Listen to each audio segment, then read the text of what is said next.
वडोदरा जिले के सावली क्षेत्र में यूनिफॉर्म सिविल कोड के मुद्दे पर एक महत्वपूर्ण बैठक आयोजित की गई, जिसमें विभिन्न जिलों और तालुकाओं के सामाजिक एवं सामुदायिक नेताओं ने बड़ी संख्या में भाग लिया। इस बैठक का मुख्य उद्देश्य यूसीसी कानून को कानूनी रूप से चुनौती देने की रणनीति तैयार करना था। बैठक की शुरुआत दुआ और राष्ट्रगान के साथ की गई, जिससे कार्यक्रम को एक सकारात्मक और अनुशासित दिशा मिली। इसके बाद विभिन्न वक्ताओं ने अपने विचार रखे और यूसीसी से जुड़े संभावित प्रभावों पर गंभीर चर्चा की। इस अहम बैठक में वडोदरा, दाहोद, पंचमहल, नर्मदा, आनंद और छोटाउदेपुर जिलों के विभिन्न तालुकाओं और गांवों से आए सामाजिक अग्रणियों ने भाग लिया। सभी ने मिलकर इस विषय पर गहन विचार विमर्श किया और ये तय किया कि इस कानून के खिलाफ कानूनी स्तर पर मजबूती से लड़ाई लड़ी जाएगी। बैठक में उपस्थित नेताओं ने स्पष्ट किया कि वे संविधान के दायरे में रहते हुए अपने अधिकारों की रक्षा के लिए हर संभव प्रयास करेंगे।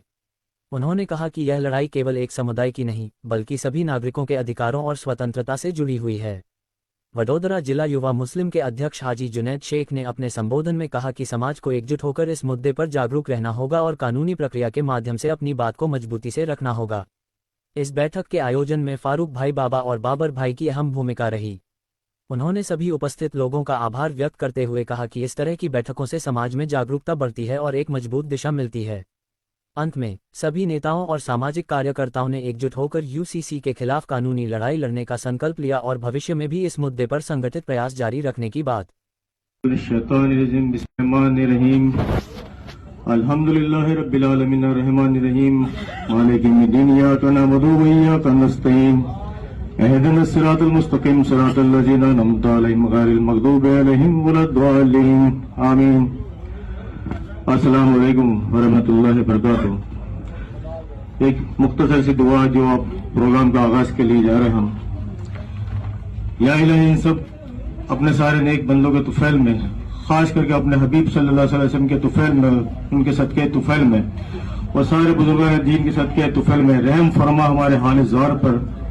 एन रहमत की हम पे एक नजर, दिल से हर एक वहम फासिद दूर हो, मार्फत के नूर से मामूर हो, नफ्स शैतान पे हमारा काबू रहे, वहम सब मिट जाए, तू ही तू रहे, जलवा अफगन हो तेरी अल्फत मदाम, याद तेरी रहे हर सुबह शाम, कर दुआ मकबूल रब्बुल अज़ीज़ाना अपने बंदे की दुआ।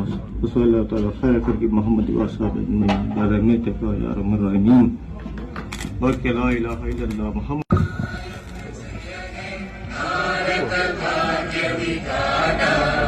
पंजाब सिंध गुजरात मराठा द्राविड़ उत्तर बंगा विंध्य हिमाचल यमुना गंगा उच्चल जलधि तरंगा तव शुभ नामे जागे तव शुभ आशीष मांगे गाई तव जय गाथा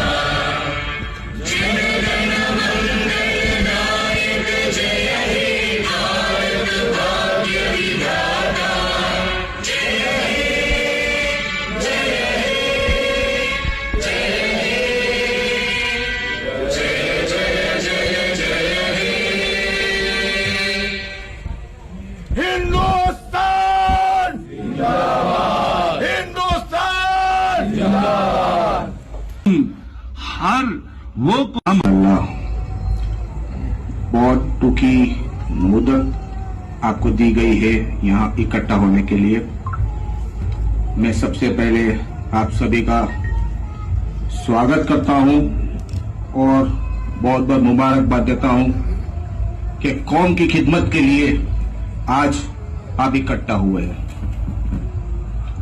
हमारा इकट्ठा होने का मकसद सिर्फ और सिर्फ गुजरात के अंदर जो यूसीसी का कानून जो हमारे पर लागू गया, इसके विरोध में आज बड़ौदा जिला, छोटाउदेपुर जिला, नादौद जिला, दाहोद, सहरा, गोधरा, नडियाद, आणंद, सभी जिला के यहाँ पर जिम्मेदार लोग यहाँ पर इकट्ठा हुए हैं।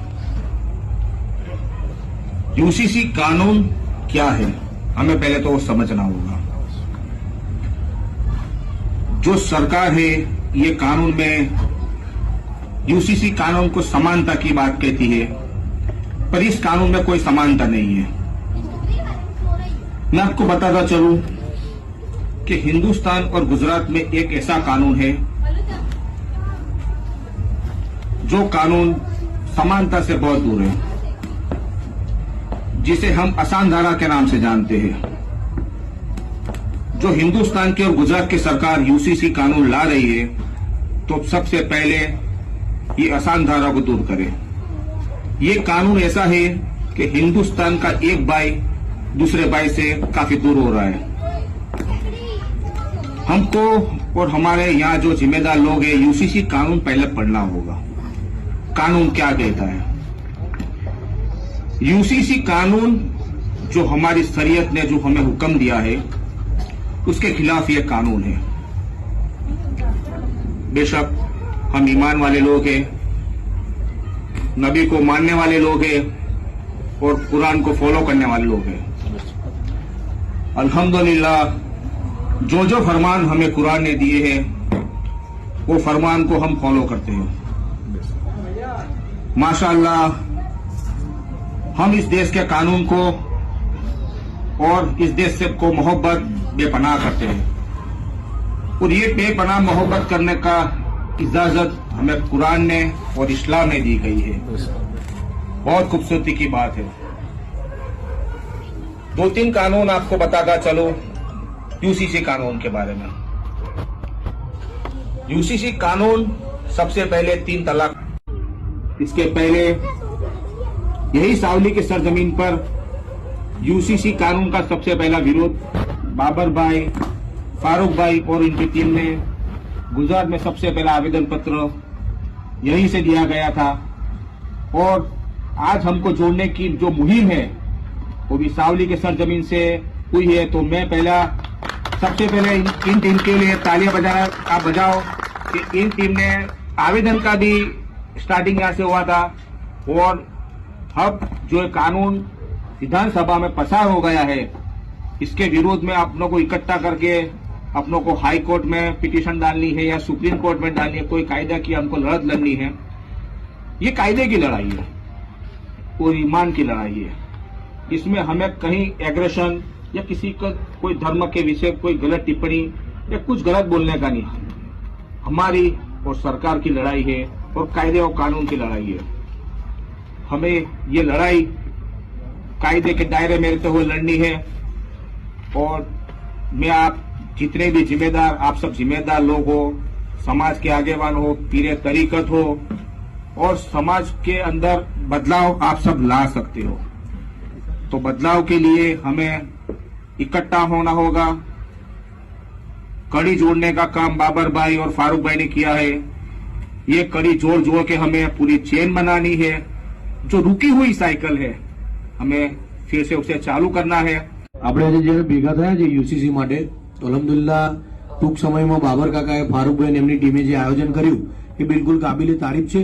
અને જે વસ્તુનો વિચાર આજથી લગભગ 1 વર્ષ પહેલા 11/4/2025 સાવલીમાંથી આ પેલું કહેવાય ને કે ભાઈ રણ મેદાનનું રણસિંગો અહીંથી ફૂંકાયું હતું। પહેલી આખા ગુજરાતમાં રેલી સાવલીમાં નીકળી હતી અને અમને કહ્યું હતું ટાઈમ મળે તો આવજો। તો મને એવું હતું 200-500 માણસ આવશે અને આપણે જોડે જઈશું, પણ રેલીને રેલો કાઢ્યો હતો।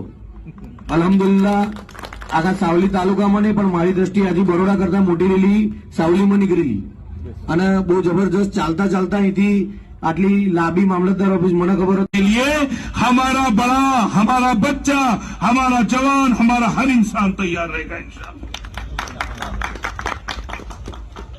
ये अधिकार है हमारा।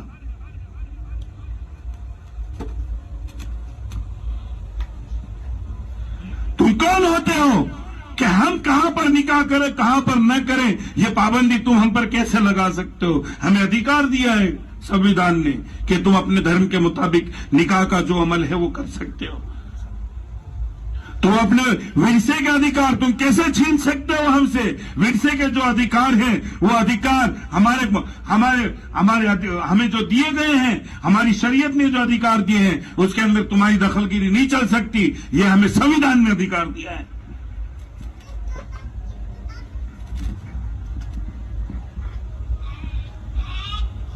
और इसके अलावा हमारे धर्म के ऊपर नुकसान पहुंचाने वाले